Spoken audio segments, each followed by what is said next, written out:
Hi there and welcome to Prices at the Pumps, our Wednesday weekly look at all things energy. I'm Scott Squires, pleased to be joined as always by SaltWire energy expert Dan McTeague. Dan, I've got a list of things that I want to chat to you about, but first things first, it's coming up to that time of the week when prices are set in the Atlantic region. What do you got for us? Gas prices have moved up, Scott, on markets slightly. And of course, we're looking at about a 3, maybe even 3.5 cent increase come Friday for Nova Scotia and the rest of the Atlantic, with the exception of Newfoundland. Could be a little higher than that, could be a little lower. We'll have to wait and see what the day looks like. But of course, for Newfoundland, the price should be going up about 3.5 cents a liter, with diesel moving up about 1.5 to 2 cents a liter, maybe 1.8. I find the diesel numbers are spot on. The gasoline, well, they tend to use different metrics, which the rest of North America doesn't use. But that aside, you may want to just fill up. It is the long weekend, but these numbers have very little to do with the long weekend, everything to do with the U.S. market. And I think it's worth touching on again, even though we've done it a number of times. You know, when you look at data, numbers, and all of the different things that you have access to make your predictions, as we've talked about before, they're generally pretty accurate right across the country. But in our region, in the Atlantic region, because of utility and review boards, sometimes maybe their numbers don't so much jive with yours. Can you maybe again just give a quick explainer as to why that is? They tend to use averages over 7 days, which can create a bit of a skew. For instance, Friday, whatever the number is that the market's on Friday, tends to have a much larger impact because it's for Saturday and Sunday. So if you have prices dropping on Friday, but the other 3 days, Wednesday, Thursday, Monday, and Tuesday, prices going in a different direction, it tends to create a bit of a skew. The second thing is that they use Platts market scan. The benchmark used by all North American refiners and those who are producing and making product is OPIS, the Oil Price Information Service. That's the one I use. That's the one that's accurate. I can't afford two different systems. One, of course, that is only used by a select group of people who are really more doing benchmarks for study purposes, rather than those involved directly with the physical market. So it's really two very different metrics. At the end of the day, they should be the same. But the problem with the maritime provinces, the regulatory provinces, they tend to average throughout the day itself, which sounds great and fun if you got a lot of time in your hands. But that's not the way the real world works. And it's one of the reasons why you find Atlantic provinces more often than not do not get the benefit that the rest of unregulated North America gets when it comes to gas prices. And you've been doing this a long time, and it could be a long explanation, but as short an explanation as you can, why do utility and review boards exist in this region? It's hard to say. I mean, every one of them has a slightly different variation in terms of how they apply and when they see prices moving radically in a different direction and apply their interrupter clauses or their extraordinary adjustments. We saw a lot of that last year with high prices, but they're not nimble enough because they don't predict or change prices on a daily basis. It really does create a bit of a problem when you're trying to smooth this over and average it over 7 days. And then when you have a problem where prices plummet massively on a given day or rise dramatically on a given day, they're shocked and have to move very quickly. It's very confusing for consumers. It's not very helpful. I think the easy thing out of this, Scott, would be every single day, the benchmark should be made available by the public utilities, by the various utility boards. Give us the number that you have every day. We'll average it by 7 and then come out with a number so that we're not shocked or surprised when the markets indicate prices should go one direction, but because you're trying to keep your jobs, you actually come up with another. This is particularly true of Newfoundland and the PUB. What other things are you seeing in energy markets, whether it's globally or domestically here at home, that you see could be affecting prices in the short term? Well, I think the gig is almost up with people getting nervous about weak demand globally, and of course, recession fears and U.S. debt ceilings and the misuse of the Strategic Petroleum Reserve by the Biden administration to interest rates to take your pick. There's all sorts of excuses. But they don't deal with this particular commodity, oil and gas. They deal with is external factors, which have very little to do with what we're seeing. So what I'm seeing in the longer term, especially in the second half of 2023, is a shortage of fuel, shortage of oil, or at least a tightness in those very important commodities. While Canada goes into the official kickoff to the summer driving season, and more people will be doing that this year, Scott, given the price is about 50 cents a liter less than it was this time last year, In the US, it's the following week. That's when I think things are going to get real. We're going to see a spike in prices, maybe not to levels we saw last year, but we're certainly going to see those bigger increases. And of course, July 1st, the federal government gives you that wonderful carbon tax that everyone thinks is such a great idea.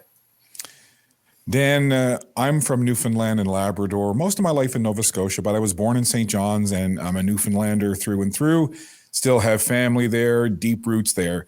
And I bring that up because when I was younger growing up, we heard a lot about Newfoundland offshore exploration, about the Come By Chance refinery, and that the fact that oil and gas and other energy commodities could potentially take Newfoundland from a have-not province to a have province.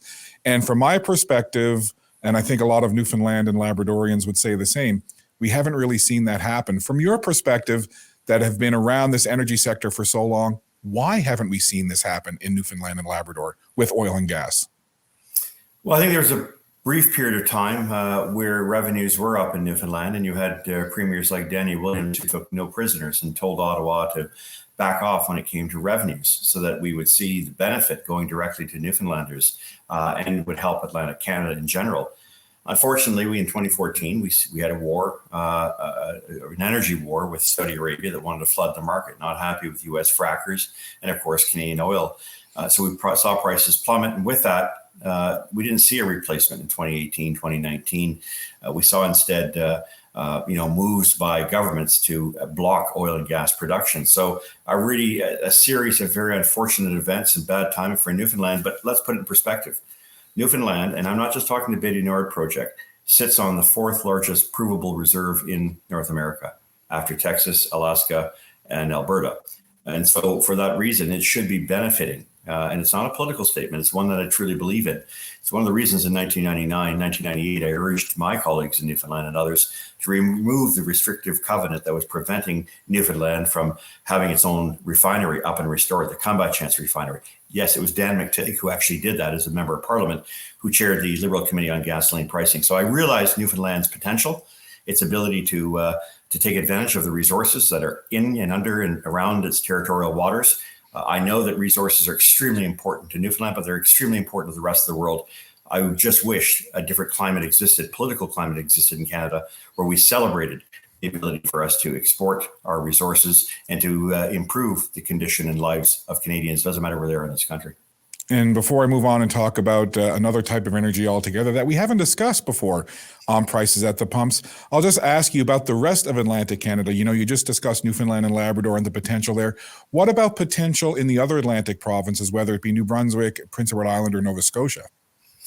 All the same, with a lot of natural gas. But you've had bans on fracking, you've had navel gazing, you've even seen some renewables. We talked about this a couple of weeks ago, Scott, here on SaltWire, where the Tidal project has been virtually abandoned by the company that realizes that it's very frustrating to get any type of project done in this country. And the red tape and the second guessing, the navel gazing, by bureaucrats and others who are competing against each other for the greenest of technologies leaves a lot of these companies in a very, very vulnerable position.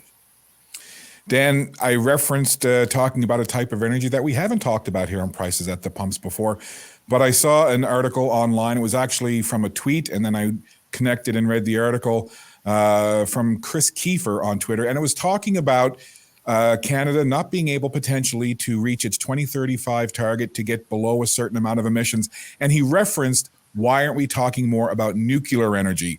And he talked about the CANDU reactor and the safety of it and all of the, I guess, the technical jargon behind why the CANDU reactor is so good and so safe and doesn't leave much of a footprint. What are your thoughts on nuclear energy and how Canada might benefit from going down that road potentially?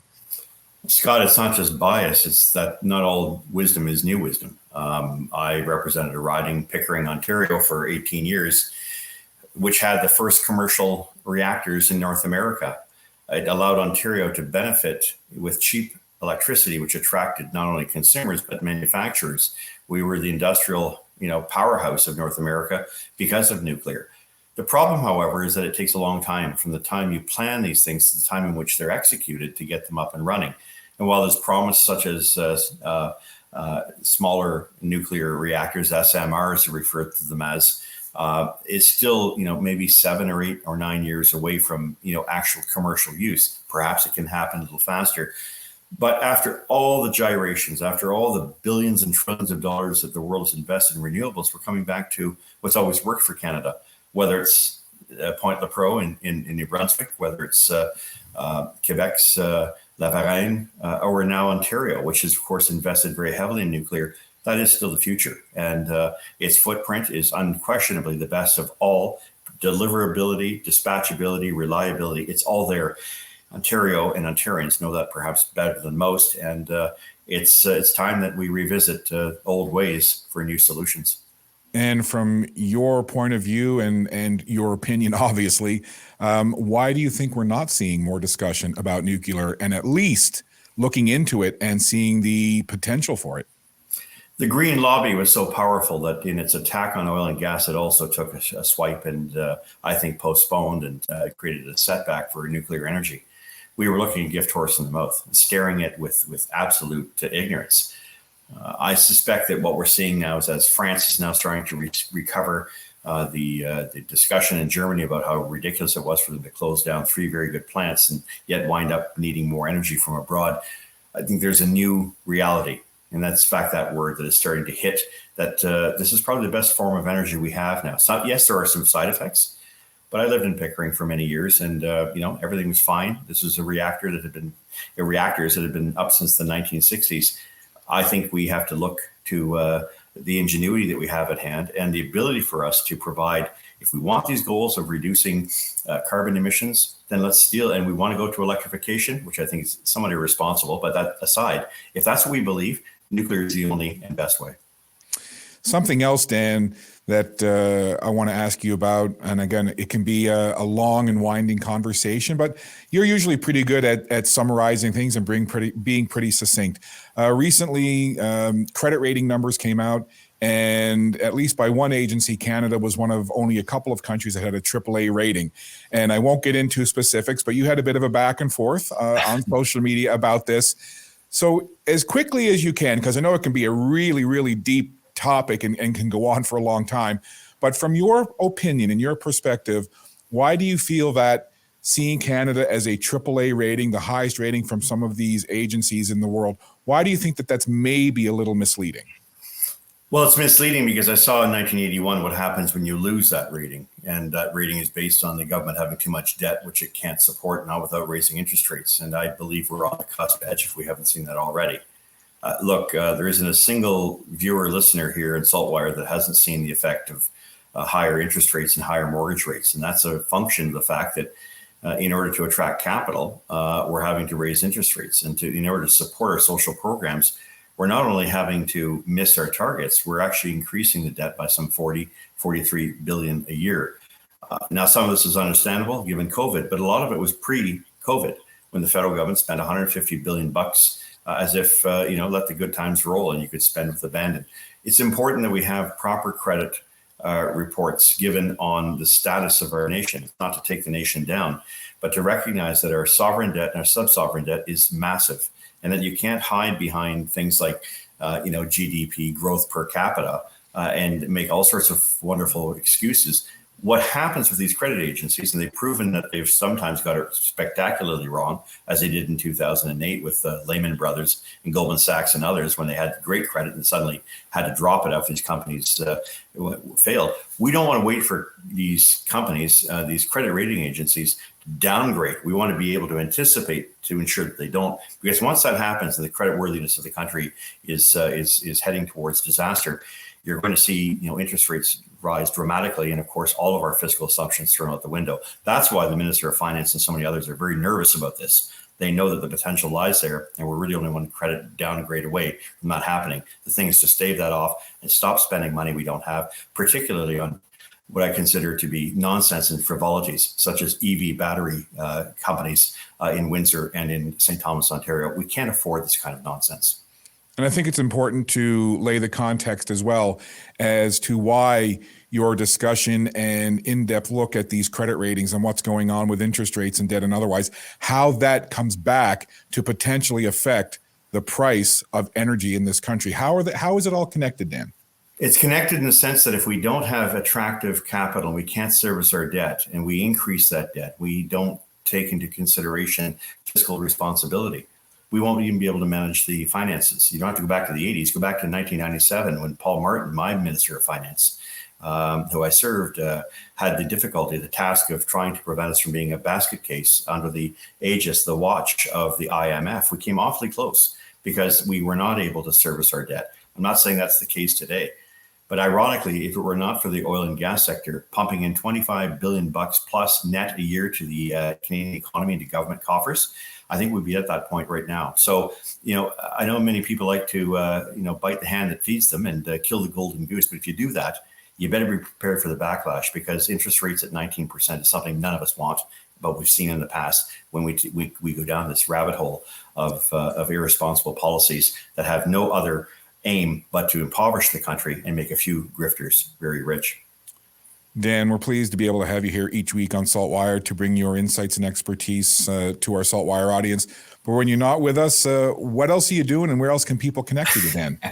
Well, they can see the gas price predictions when I have time, and I was very busy last week at Gas Price Wizard, and of course that's on Twitter as well. But affordableenergy.ca is where my policy mind is usually at. It's often political, but folks, that's where I come from. As I said, 18 years a Liberal member of Parliament. You can take the take the horse away from the water, but you can't take the water away from the horse, or something along that line. I think I know where you were going there, Dan. Yeah. Pleasure as always to have a chance to catch up and speak with you. And if it's all right with you, let's do it again next week. Let's do that, my friend. All right. Enjoy the rest of your day and have a wonderful May 24th, Victoria Day long weekend. And more of that horse water. That's right. Nay, says I. Thanks, Dan. Take care, Scott. Bye-bye.